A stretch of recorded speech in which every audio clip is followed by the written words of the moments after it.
एक बार किसी ने एल्बर्ट आइंस्टाइन से पूछा कि साउंड की स्पीड क्या होती है। अब पूछने वाले ने यह सोचा होगा कि ये तो आइंस्टाइन है, इन्हें तो सब आता ही होगा।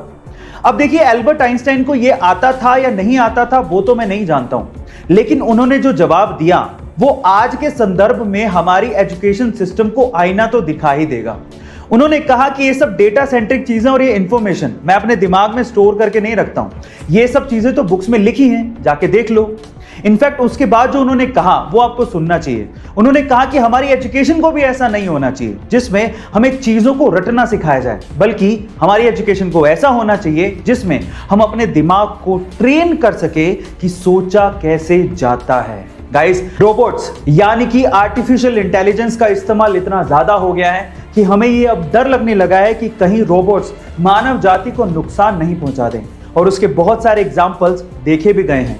सन 2011 में वैज्ञानिकों ने एक रोबोट बनाया था, और जब उस रोबोट से पूछा गया कि कहीं रोबोट मानव जाति पे राज तो नहीं करेंगे, तो रोबोट ने पता है क्या जवाब दिया?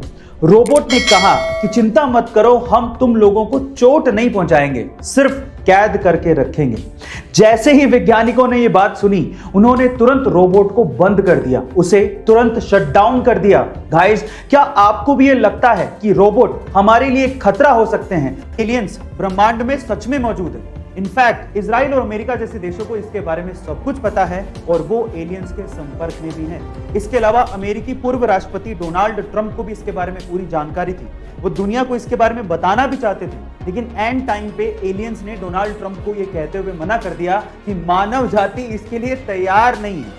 अब आप लोग कहेंगे कि मैं ये कैसी बहकी सी बातें कर रहा हूं, लेकिन ये मेरा दावा नहीं है, ये दावा है इजराइल के अंतरिक्ष सुरक्षा प्रोग्राम के चीफ हेम इशत का, जिन्हें इजराइल में सैटेलाइट जनक भी कहा जाता है। उनका तो यह भी दावा है कि अमेरिका के कुछ साइंटिस्ट और एलियंस ने आपस में मिलकर गैलेक्टिक फेडरेशन बनाई है, जिसका बेस मंगल ग्रह के अंडरग्राउंड में।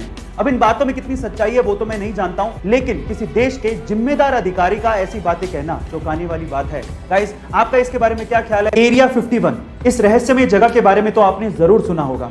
यूएस की ये जगह एलियंस और यूएफओ जैसी मिस्टीरियस चीजों के लिए फेमस है, लेकिन क्या आपको पता है कि एरिया 51 जैसी जगह इंडिया में भी है?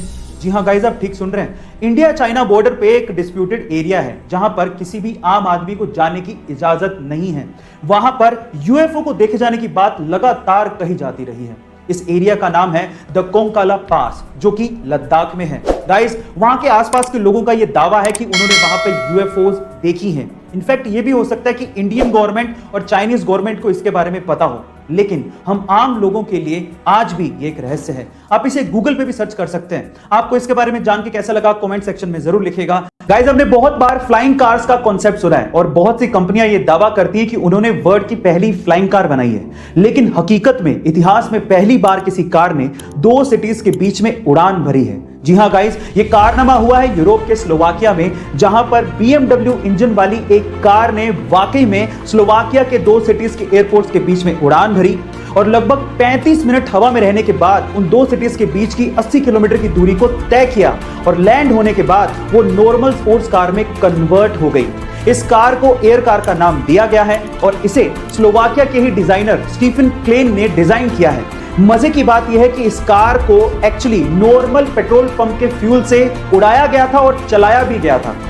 तो क्या वाकई में फ्लाइंग कार्स का जमाना आने वाला है? कमेंट सेक्शन में जरूर लिखिएगा, और ऐसे अमेजिंग वीडियोस के लिए शेयर, सब्सक्राइब एंड लाइक। मिलते हैं अगली वीडियो में।